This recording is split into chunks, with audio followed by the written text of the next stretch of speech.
Well, what is going on, guys? It's been a minute or two or three. It's been a long time since the last Show Me What You Base, but I guess a lot has happened too.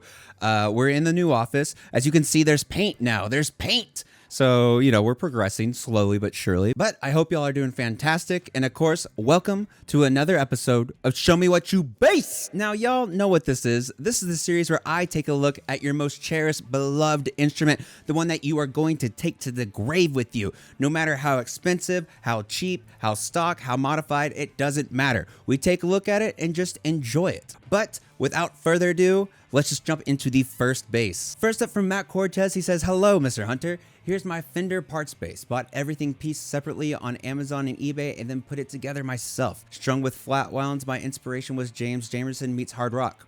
It's a great combination right there. I went with all black because I previously owned a P-Bass parts before in high school, but it got stolen. Dude, that sucks. So this is like its ghost coming back to rock. Thanks, Matt. Ooh, yeah, very simple, very straightforward, but extremely classy and beautiful, man. I have to say, it's like that Roger Waters sort of thing where it's the all black, but then you just have that maple neck. But what I really like about this is you have the block inlays on there too, so it just looks so good. Next up from Perry, he says, "Hi, Patrick. This bass is my first ever newly bought bass. I've always bought them secondhand, and after my Fender Jazz died, the same color model as yours." Aw, dude, that sucks. "I decided to buy a brand new one with specs I wanted. I came across this luthier, Mazursik. Hard to pronounce, I know. They say it's Marushchik, but who knows? I mean, Marushchik sounds cool though. Thanks to a fellow bass player and asked for some blue color samples. I immediately fell in love with a metallic blue and ordered the bass with 2 pickguards. The bass has an alder body with a slab ebony fingerboard, which is really thick. The ebony gives it more punch and a fast attack. This bass has made it through tons of live shows and even a few recordings and always sounded great with a little overdrive. Stays in tune really well and balances nicely on a Strat. Recently, I decided to make a Dingwall-esque mod to the bass and replace the standard volume tone with a volume 4-way switch in tone, so now I have the option to put the pickups in series as well." Dude, nice. Thanks for the amazing opportunity to show you and our fellow bass geeks this amazing bass. Cheers, Perry. Oh, dude, that blue is sick, man. With the black accents of all the hardware and that ebony board too. Oh, man. Look at that. That is just so clean. Ooh, it's got a 0 fret too. You don't really see that often. Oh, yo, okay. I love it with the black pickguard, but that tortoiseshell though, that looks sick. That looks sick. Next up from my good friend Clint Hauser, who's also one of my Patreon supporters. Mwah.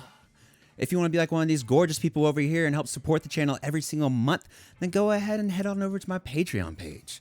But he says, "Patrick, love the channel and enjoy the hell out of what you post." Appreciate that, brother. He says, "A brief history of how I got to this bass. When I first started back up, I found an Ibanez EDB 400 that I love. Being an old school metalhead, I always wanted a BC Rich. I bought a Warlock and ended up hating it. This led to me browsing at Atlanta Discount Music and finding my ride or die bass. It's a 2017 SR 870 in deep twilight flat.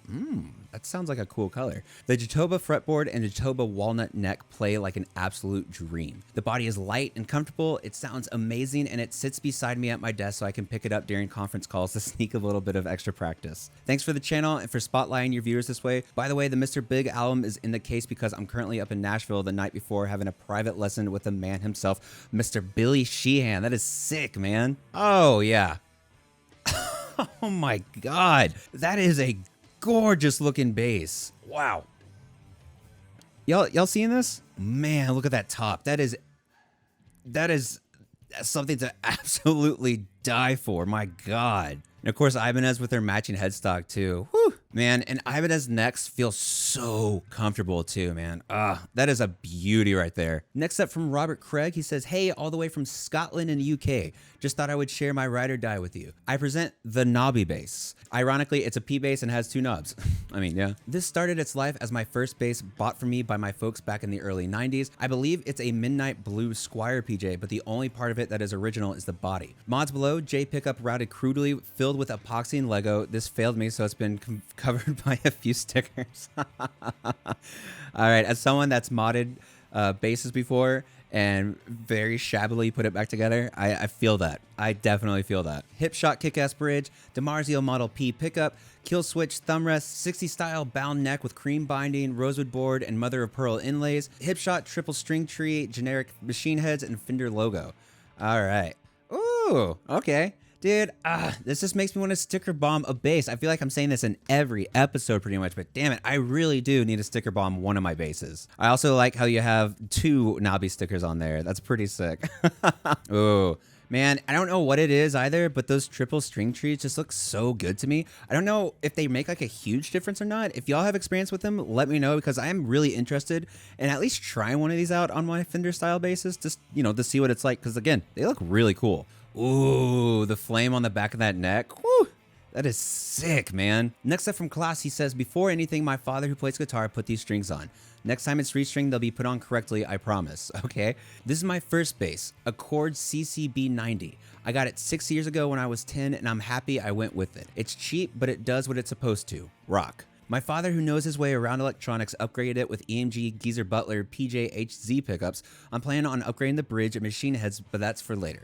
It's also pretty heavy, around the same weight as my 6-string. Oh yeah, it looks like one of those Ibanez like sound gear basses. I think that's what they're called, at least. Man, I love that like candy apple red too, and it kind of looks like it has like sort of like the glittery effect with it too.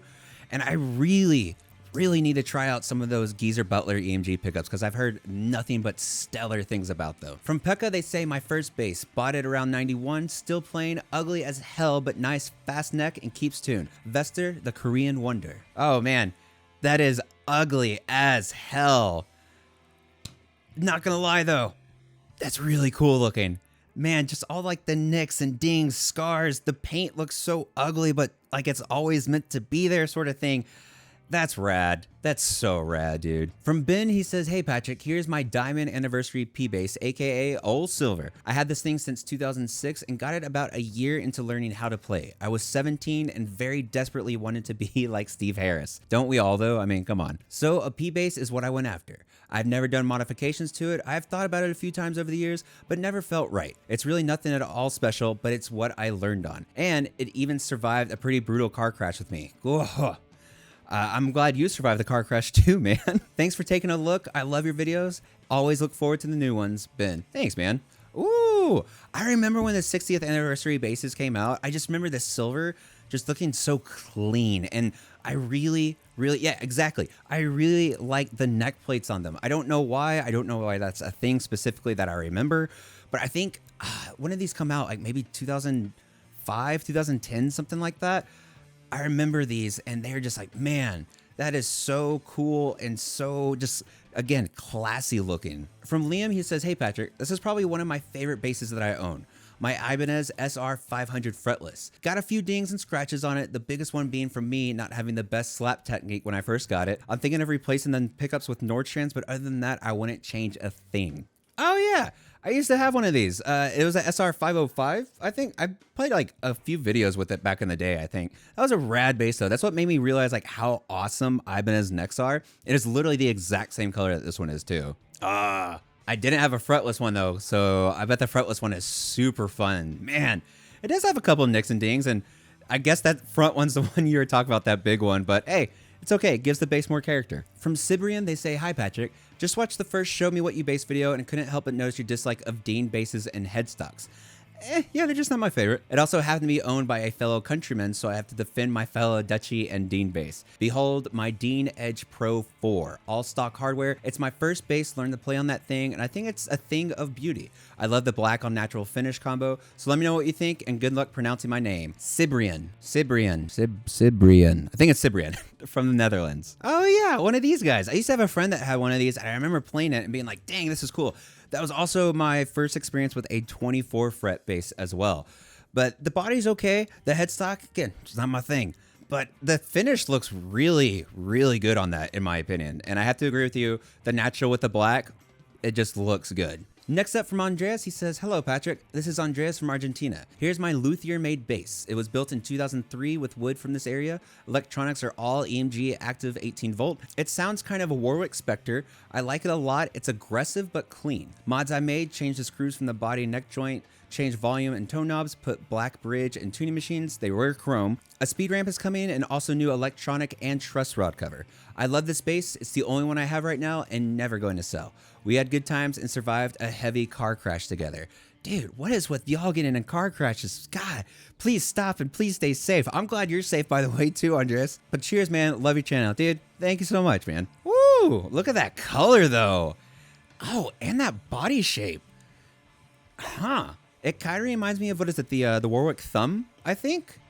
Something along those lines, kind of mixed with, like, a Stingray, but a Warwick and a Spectre. I see what you're going with the Warwick Spectre sound, too, because it reminds me a lot of a Spectre just by looking at it. It's pretty rad looking headstock, too. I'm not going to lie.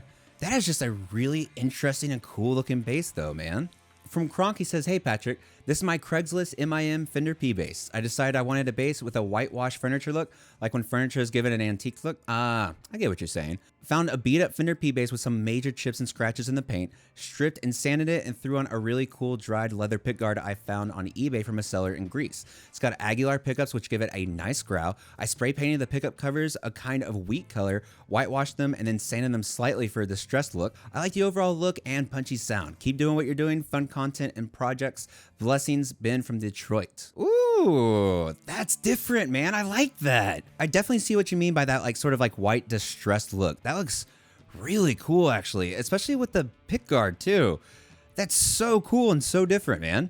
Oh, you did a really good job with the pickups. I really, really like how the covers for that match the bass, too. Next up from Sam, he says, hi, Sam here. This is my 1978 Rickenbacker 4003 I bought drunk online while working away a few good years ago.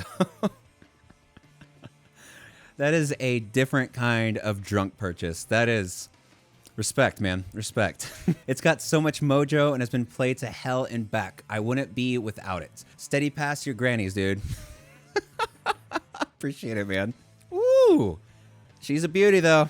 I'll give it to Rickenbackers. They look good. Ooh, look at that. Oh, my God. There's some pretty good looking dings on that headstock, to say the least. Man, but you said it's what? 1978? Yeah. It's probably seen some stuff. Oh, yeah, it's definitely seen some stuff. That is rad as hell, man. From Ricardo, he says, hi, Patrick. The bass I've chosen is the bass that I've just finished building during the lockdown here in Italy. It was a Harley Benton MB4 Deluxe, but I didn't like it so much, so I took it apart, removed the finish, reshaped the body, and repainted it. The pickguard is custom, and the neck has a custom-shaped headstock, too. The pickup is a ceramic Seymour Duncan and the electronics EMG 2-band EQ. I did it all by myself in my garage with no experience apart from assembling a DIY kit. I'm very proud of it. P.S. On the side of the bass wall, you can also notice my first customization, an MIM Fender Jazz. Keep rockin', man, Ricardo. I love the Drake meme in there. Oh, okay. Whoa. I love it. Like, it's not my style at all, but I absolutely love what you did with it and how you just completely made it your own. That finish is really cool. That, like, green sort of, like, washed out look and how everything around it is black. That just looks so cool. Kind of ugly, the headstock, but again, I just really love how you just completely made it your own. From Vinicius, he says, I found this bass, the one in the pictures attached. The bass played nice, looked amazing, sounded good enough, better than my Samick, and wasn't active as the first diamond bass that I used to forget with cable plugged and lost a battery every time. Ah, that does suck about active electronics, is you have to remember that you have to unplug them, or else you are literally going to kill the battery in there and just waste money on batteries over and over. So after that, I started looking for upgrades. I knew I would keep it forever as the bass didn't have any resale value. Bought Godot tuners, EMG, HC passive soap bars without even measuring the pickups that were installed, and by luck, they were the exact same size. I bought for 5 strings, and when I saw it, I just prayed that it fit because I would do all the installation myself. The bass that was bought to make me look cool on stage, that made me embarrassed when people asked what brand it was, made me realize that brand means nothing. It's still my bass, still one that plays great and sounds amazing, and I will take it to the grave. Dude, that's what it's all about, man. Like, it doesn't matter what it is. It doesn't matter, like, how cheap it is initially or something like that. It's just like, yo, does it sound good? Do you like it? That's all that matters. I love that. So a swamp ash body, maple neck with Indian rosewood, EMG HC soap bars, piezo bridge, Godot tuners, flat wound strings. That's it. Best regards, Vinicius. Ooh, that's a rad looking bass, man. Really weird looking, but in a really cool way too. That sort of has like the top horn that reminds me of like those Warwicks too. There's like some bass bodies that I've been seeing y'all post that like, this is weird, but this is rad as hell. Oh, those knobs are really cool too. They kind of look like they have like a copper wood tone at the top, if that makes any sense. Man, that is rad looking though. I really like that. From John, he says, "Hey Patrick, this is my first ever bass guitar, a $100 cheapo P-Bass copy as a gift. Doesn't sound great, but it's decent enough. So there's definitely some battle scars, many gigs and performances. I added electrical tape to cover up super glue stains, freak accident, and there's many dents and scratches, but at least it still plays. I was thinking of modding the hell out of it and doing a proper setup on it since I can't buy a new bass. I was also planning on changing the hardware into all black and converting the bass into a PJ. Does that seem worth it? Anyways, I'm grateful to have this baby, my weapon for music." Oh, nice, man. Dude, like Sunburst P basses are just like where it's at. White pickguard, black pickguard. It's one of those things where it's like, dude, this is rad as hell. And hey, if you want to mod it, go for it, man. The routing, if you want to make it a PJ configuration though, just make sure your routing is good and make sure that it's lined up. What is it like? As the old saying goes that my dad hammered into my brain growing up, measure twice, cut once. And then from Caleb, he says, "Found this gem at a pawn shop a couple years back, covered in dirt like someone buried it or something. It's a 2014 Fender Dimension bass that they discontinued a few years back. The clerk was joking about tetanus when I tried it out since the strings were so rusty, but I knew it was special. I haven't seen a lot in a while, so I picked it up, clean it up. It's special because I gave it a good, loving home. It also has a gnarly tone from that humbucker going into any fuzz or overdrive." Oh, dude, the dimensions are so rad. And it's one of those things, I haven't played one before, so I don't really know a whole lot about them. They always give me very like Stingray vibes though. Man, I do really like that silver color though. Oh man, I definitely see the rust on the strings you're talking about. That's bad. Oh, that looks so much better cleaned up though. Come on. Yeah, I've always wanted to try one of these. Haven't really ever found one for a good price that I was okay with like dropping money on though. But I've always been curious as to how those pickups sound in real life, like those humbuckers, you know? That's really cool looking though, man. From Yursan, he says, "Hi Patrick, I'm Yursan from Indonesia. This is my only bass right now. I've been through another bases and ended up selling them, but this bass stays. It's an Ibanez ATK 305, made in Indonesia, but not sure what year it was manufactured. 2009, I think? Bought it almost 3 years ago for IDR 3 million, around 200 USD. Thanks for the conversion. With all stock condition. The stock 3-band EQ is a real deal. It gives me a lot of tone options from soft jazz to hardcore mid-scooped metal. The strings haven't been changed since day one I bought it, and the tone is getting more vintage." Bro. Change your strings. Change your strings, please. Change your strings. Do it. Just do it. If they're not flat wounds, change your strings. Do it. Just change your strings. So I ditched the pickguard to give me a more funk look, just like Joe Dart's Music Man, and more vintage appearance. Hope you like all the photos. Best regards, Yursan. Oh, man. Oh, that looks so good. So I'm actually low-key in the market for an ATK right now, and this does not help me at all. Wow. That is gorgeous, man. Like, and I've always heard great things about the ATK series and basically how it was Ibanez's way of making their own Stingray killer. And that is absolutely drop dead gorgeous, man. Woo! Just really makes me want to find a good ATK. Next up from Christy, they say, "My friend Jonathan's a very talented guitar builder. Jonathan designed and built this bass for my late husband, Travis." Oh, I'm sorry to hear about that. Travis was an amazing bass player in many bands in the Detroit area: Hoss Burley, Archetype, Four Deep, Soul 360, etc. The body was cut from a rotting log that we used as a stool next to our front door for many years. The Tree of Life inlay is the same design as Travis had tattooed on his back. The runes are special, and the center of the Tree of Life is full of sand from our favorite beach in Puerto Rico. Everything is hand-cut and inlaid, plus it sounds fantastic. This was an 18-month labor of love. Jonathan and I planned this as a surprise, but Travis died days before he was scheduled to receive it. Oh, that's a lot. Chrissy, I am so sorry. Wow. My heart goes out to you. That is rough. I am so sorry. Now our son Travis plays bass in a punk band, Flim, and you will get to play this beautiful instrument. We enjoy your YouTube channel. Thanks, Christy Kelly. Thank you so much, Christy, for watching as well as sending this in. Whoa. That is insane looking. Oh my God.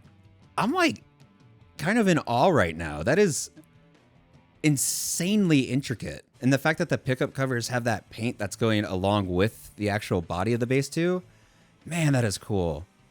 And the inlays on the fretboard, oh my God. While this isn't typically my style at all, this is mad respect. This is insane looking. I love this. And last but not least, from Veli, he says, Hiya from Finland.